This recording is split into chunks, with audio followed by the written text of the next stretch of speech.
உங்கள் வீடு தேடி வரும் அரசு. உங்களுடன் ஸ்டாலின்.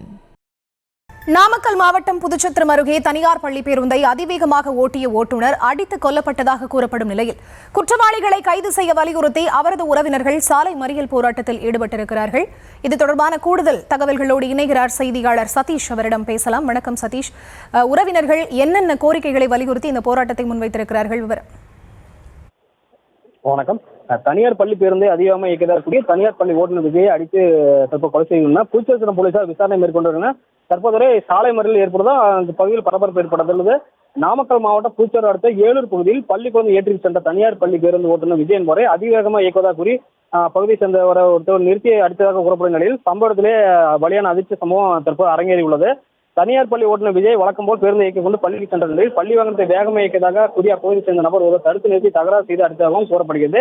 இந்த நிலையில் கொடூரமாக தாக்கப்பட்ட ஓட்டுநர் விஜய் சம்பவ இடத்திலே இறந்ததாகவும் கூறப்படும் நிலையில் ஓட்டுநரின் உறவினர்கள் குற்றவாளிகளை உடனடியாக கைது செய்ய வலியுறுத்தி சாலை மறியலில் ஈடுபட்டு வருவதால் அப்பகுதியில் பெரும் பதட்டம் ஏற்பட்டுள்ளது.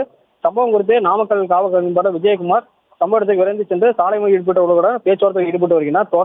தொடர்ந்து சாலை மறியலில் ஈடுபட்டு வருவதால் 2 மணி நேரமாக போக்குவரத்து பாதிப்பு ஏற்பட்டுள்ளது. மேலும் பூச்சத்திர காவல்துறையினர் போராட்டத்தில் ஈடுபட்டவர்களிடம் சமாதான பேச்சுவார்த்தை முயற்சியில் ஈடுபட்டு வருகின்றனர். மேலும் சம்பவம் குறித்து வழக்கு பதிந்து குற்றவாளியை தேடி வருவதாகவும் உடனடியாக கைது செய்வதாகவும் வாக்குறுதி அளிக்கப்பட்டுள்ளது.